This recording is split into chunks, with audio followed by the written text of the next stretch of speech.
Bismillahirrahmanirrahim. Assalamu alaikum. Dear students, today's lecture is about multiple regression. We will consider the example in which a cargo company delivers group of deliveries into one trip to reduce the time and energy costs. Therefore, some trips deliver more than one delivery. The company like to estimate delivery time based on two factors. Number one, total distance, number of deliveries, and daily price of petrol. Our first step is to identify the independent and dependent variables. Second step is collect data related to independent and dependent variables. Third step is check the relationship between independent and dependent variables. All independent variables individually with dependent variables using the two methods. First one is the scatter plot and second one is the correlation analysis. Fourth step is check relationship among independent variables. ठीक है, independent to independent उनकी relationship को study करना है. And then next step is fit the regression model and make the predictions. You can see that there are three independent variables: miles traveled, number of deliveries, petrol price, and travel time hours. 10 samples of past trips are recorded. The variables are these are the four type of different variables. In the previous lecture, we discussed the same example but with the two independent variables. Petrol price was not included in that. Only miles traveled and number of deliveries are the two independent variables. But here we are going to include one more variable which is related to this data is price of petrol. So multiple regression, the relationship between independent and dependent variable. There are three variables. You can see miles traveled, gas price, and number of deliveries x1, x2, and x3. And travel time is the dependent variable. तो आप ये relationship देखिए, एक relationship x1 के साथ y का है, एक रिलेशनशिप x3 का y के साथ है और एक रिलेशनशिप x2 का y के साथ है. आपने इन तीनों रिलेशनशिप्स को स्टडी करना है. हम इन रिलेशनशिप्स को स्टडी कर सकते हैं स्कैटर प्लॉट से भी और हम इसको कोरिलेशन से भी स्टडी कर सकते हैं. ये रिलेशनशिप स्ट्रांग होना चाहिए, यानी कि हर इंडिपेंडेंट वेरिएबल वाई वेरिएबल को डिपेंडेंट वेरिएबल को इफेक्ट करता है. जितना ज़्यादा स्कैटर प्लॉट में वो एक ट्रेंड लाइन बना रहे होंगे, इसका मतलब है उतना ही ज़्यादा रिलेशनशिप स्ट्रांग है, उतनी ही एसोसिएशन हायर है. तो आपने इन तीनों की स्टडी के लिए पहले स्कैटर प्लॉट्स बनवाने हैं और फिर उसके बाद इनकी कोरिलेशंस कैलकुलेट करनी है. ठीक है जी, स्कैटर प्लॉट्स के लिए हम जाते हैं एक्सेल में और उसको बनाते हैं. ये स्कैटर प्लॉट्स के रिजल्ट्स हैं.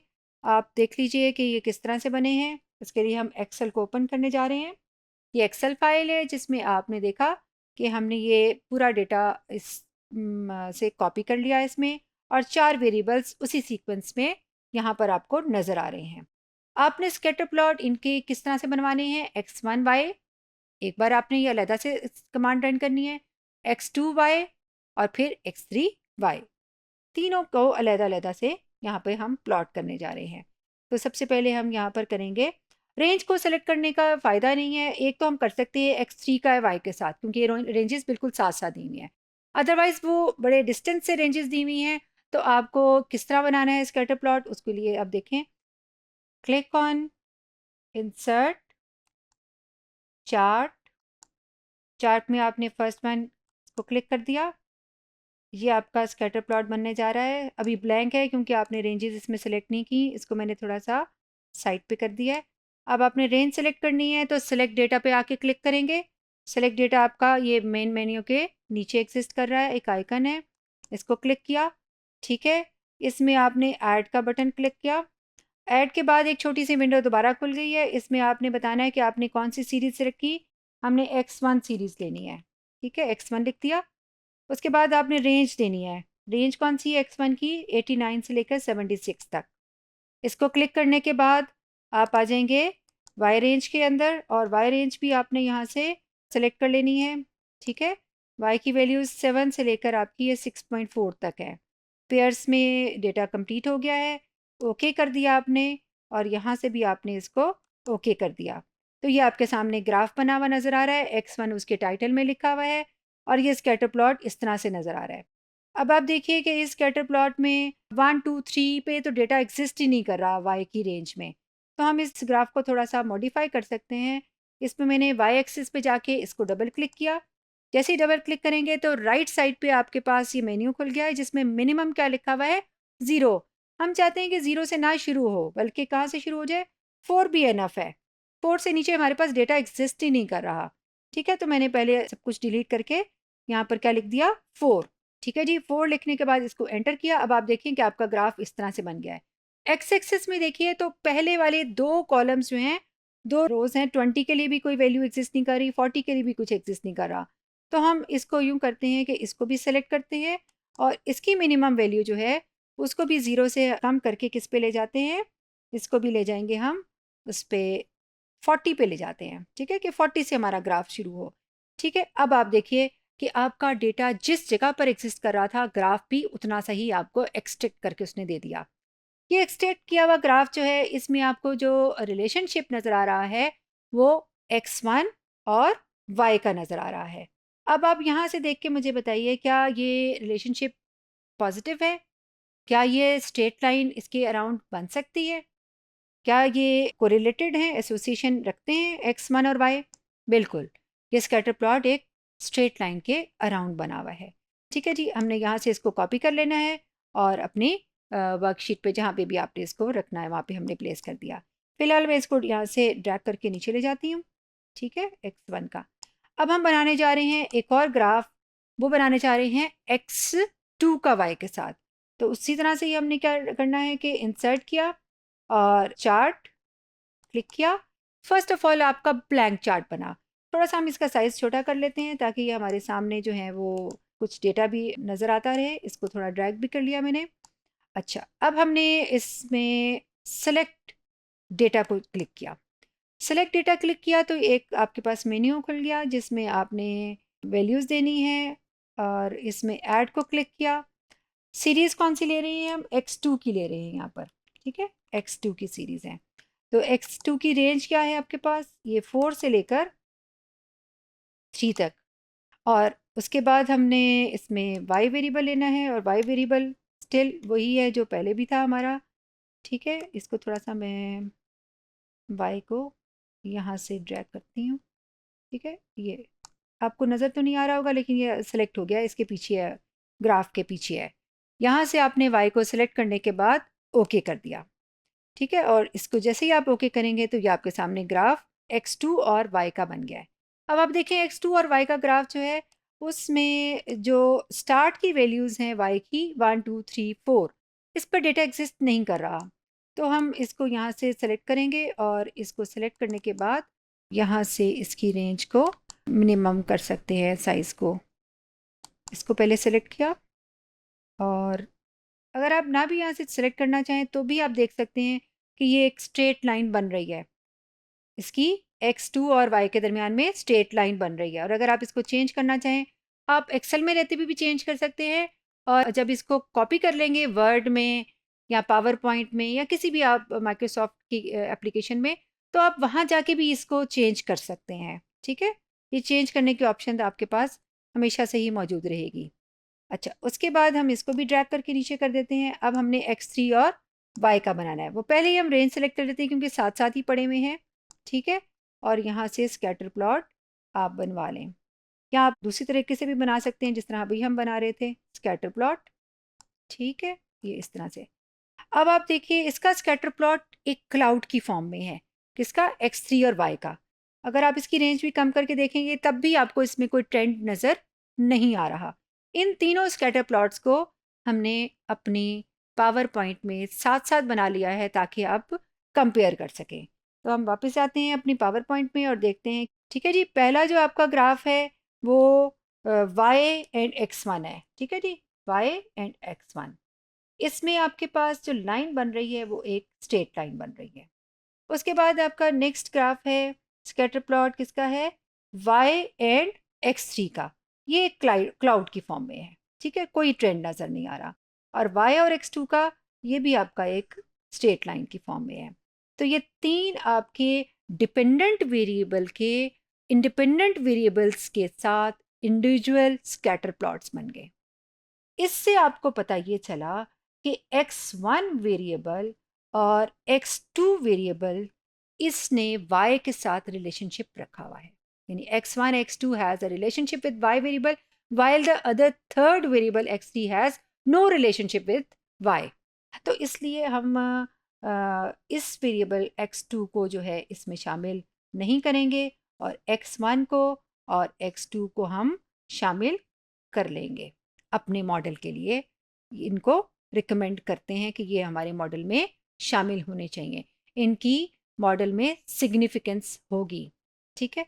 इसके साथ साथ हम नेक्स्ट ये करते हैं कि इसको थोड़ा सा इंटरप्रेट भी कर लेते हैं कि हमारे पास जो वेरिएबल्स थे वो क्या थे, miles travelled x1, number of deliveries x2, petrol price x3 and travel time y, ये आपके। और x3 जो है डज नॉट अपीयर कोरिलेटेड। अभी हमने स्कैटर प्लॉट से इस बात को देख लिया कि ये कोरिलेटेड नहीं है। तो इसलिए हम क्या करेंगे कि अभी इनिशियली केस में तो हम इसको शामिल कर लेते हैं मॉडल में और फिर उसके बाद हम इसको एक्सक्लूड कर लेंगे मॉडल से। तो दोनों स्टडीज़ करेंगे सेपरेटली और फिर हम चेक करेंगे कि इसका क्या फ़र्क आ रहा है कंपैरिजन के लिए, ठीक है। ये तो हमारा पहला स्टेप था कि इंडिपेंडेंट वेरिएबल्स का डिपेंडेंट वेरिएबल के साथ को लिनियरिटी चेक करें कि रिलेशनशिप एग्जिस्ट करता है कि नहीं। अब इंडिपेंडेंट वेरिएबल्स की आपस में कोरिलेशन एग्जिस्ट कर रही है कि नहीं कर रही, उसको स्टडी करने के लिए हम दोबारा से स्कैटर प्लॉट बनवाएंगे x1 x2 का, x1 x3 का और x2 x3 का। इन तीनों स्कैटर प्लॉट को भी हमने बिल्कुल उसी तरह से बनाना है जिस तरह से अभी हमने y वेरिएबल के साथ तीनों इंडिपेंडेंट वेरिएबल्स के बनाए हैं। अब तीनों इंडिपेंडेंट वेरिएबल्स का म्यूचुअली बनाना है हमने। जब तीनों का म्यूचुअल बनाएंगे तो हम देखेंगे कि इनमें क्या कोरिलेशन एग्जिस्ट कर रही है। अगर एग्जिस्ट कर रही है तो फिर इसका मतलब है कि कौन सा प्रॉब्लम अराइज हो जाएगा, मल्टी कोलिनियरिटी का। तो इसलिए हमने ये पहला बनाया x1 एंड x2 इसका स्कैटर प्लॉट। आप देखिए कि ये रिलेशनशिप आपके पास एक स्ट्रेट लाइन का रिलेशनशिप है x1 और x2 का। इसका मतलब ये हुआ कि x1 और x2 इनके बिटवीन क्या एग्जिस्ट कर रहा है, इसके दरम्यान में मल्टी कोलिनियरिटी एग्जिस्ट कर रही है। जबकि आप x2 और x3 का देखें कोई रिलेशनशिप नहीं है, ठीक है। x1 x3 का देखें इसका भी कोई रिलेशनशिप नहीं है। तो इस केस में आपके x2 और x3 इन दोनों को एक साथ इनमें मल्टीकुलियरिटी एग्जिस्ट नहीं कर रही है, ये ओके है, इधर भी ओके है। जबकि पहला वाला जो केस है उसमें ओके नहीं है। तो इन दोनों को अगर हम साथ में स्टडी करें कि डिपेंडेंट वेरिएबल की इंडिपेंडेंट वेरिएबल्स के साथ कैसी कोरिलेशन है और इंडिपेंडेंट वेरिएबल्स की आपस में कोरिलेशन कैसी है, तो इसके लिए हम एक बार दोबारा समरी देख लेते हैं इसकी स्कैटर प्लॉट्स की कि ये तीन तरह के इंडिपेंडेंट वेरिएबल हैं और ये डिपेंडेंट वेरिएबल। तो x1 and x2 are highly correlated, it means multi collinearity exist. Both should not be included at the same time in the model. दोनों में से कोई एक ही रखना होगा मॉडल में। या तो मॉडल में हम x1 को रखेंगे या फिर हम मॉडल में x2 को रखेंगे। दोनों को एक साथ मॉडल में रखने का कोई फ़ायदा नहीं है, इससे हमें प्रॉब्लम ही फेस करने पड़ेंगे। लेकिन अभी स्टार्ट में हम इनको शामिल करते हैं और फिर बाद में हम इनको एक्सक्लूड करेंगे एक को और एक को शामिल करेंगे और फिर कंपैरिजन की स्टडी करेंगे। पहला काम तो हमने कहा कि इनकी स्कैटर प्लॉट्स के थ्रू रिलेशनशिप को स्टडी कर लेना। इनकी हमने स्कैटर प्लॉट बनवा लिए डिपेंडेंट के, इंडिपेंडेंट के साथ और इंडिपेंडेंट के आपस में। स्कैटर प्लॉट्स के बाद हमारा दूसरा वे है इनकी रिलेशनशिप को स्टडी करने का कोरिलेशन।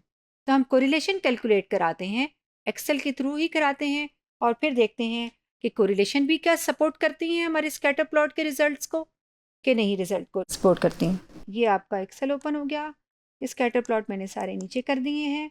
अब आपने कोरिलेशन बिल्कुल उस तरह से रन करना है जिस तरह से रिग्रेशन करते हैं। ठीक है, सबसे पहले डेटा में जाना है और चेक कर लेना है कि आपका ऑप्शंस में से जाकर वो डेटा एनालिसिस की ऑप्शन नज़र आ रही है कि नहीं।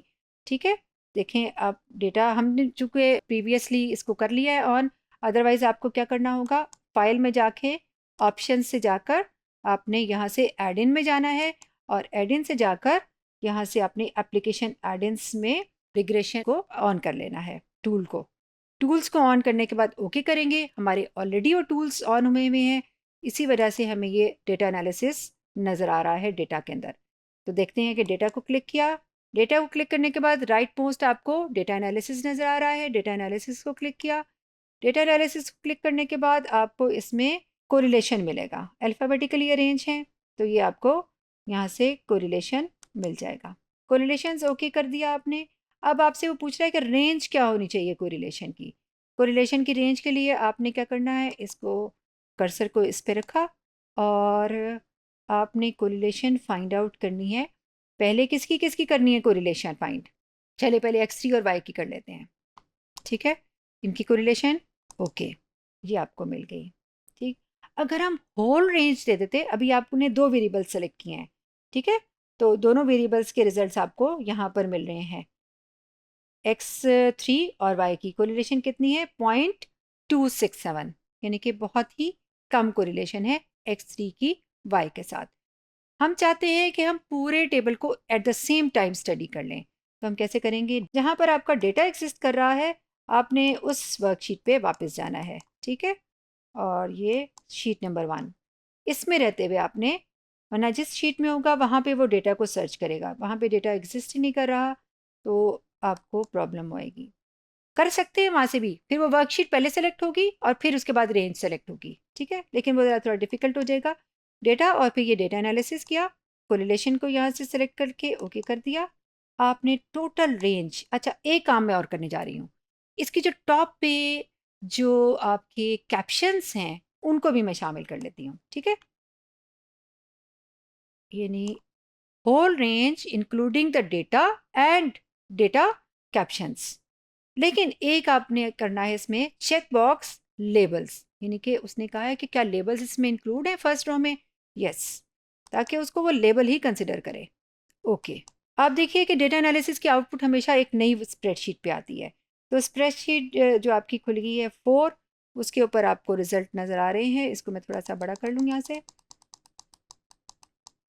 ठीक है जी, अब इसको थोड़ा सा यहाँ से भी मैं ओपन कर लेती हूँ, इनकी रेंजेस को वाइड कर लिया ताकि वेरिएबल्स आपको प्रॉपरली नज़र आ जाएं। ठीक है, अच्छा अब आप देखिए कि पहला आपका जो वेरिएबल है इसमें वो है माइल्स ट्रेवल्ड। ठीक है, ये वाला x1, इसको मैं यहाँ से ज़रा हाईलाइट करती हूँ आपके लिए, ये वेरिएबल। और इस माइल्स ट्रेवल का मैं इसके साथ जब सेलेक्ट करती हूँ x2 के साथ, x1 और x2 इसकी कोरिलेशन क्या आई, 0.955, ये कोरिलेशन आ गई आपकी। इसका मतलब ये है कि दो इंडिपेंडेंट वेरिएबल्स जिसका स्कैटर प्लॉट भी ये शो कर रहा था कि हाईली पॉजिटिवली कोरिलेटेड है, दोनों इंडिपेंडेंट वेरिएबल्स हैं x1 और x2 और उसकी कोरिलेशन क्या है 0.955, वो भी बहुत हाई है। इसका मतलब है x1 और x2 में मल्टीकोलिनियरिटी एग्जिस्ट करती है। आपको अपने मॉडल में इन दोनों में से एक ही वेरिएबल रिटेन करना पड़ेगा, एक को एक्सक्लूड कर देंगे और एक को रख लेंगे।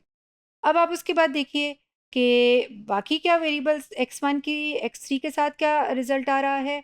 इसका रिजल्ट जो है वो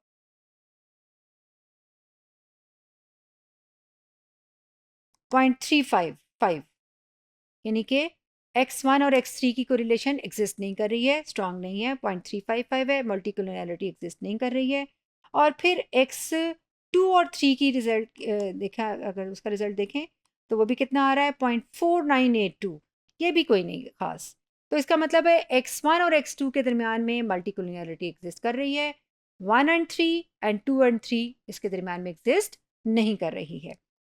तो उसके बाद हमने देखना है कि वाई वेरिएबल जो आपका डिपेंडेंट वेरिएबल है, उसकी तीनों इंडिपेंडेंट वेरिएबल्स के साथ किस तरह से कोरिलेशन एग्जिस्ट कर रही हैं। तो आप देखिए कि x1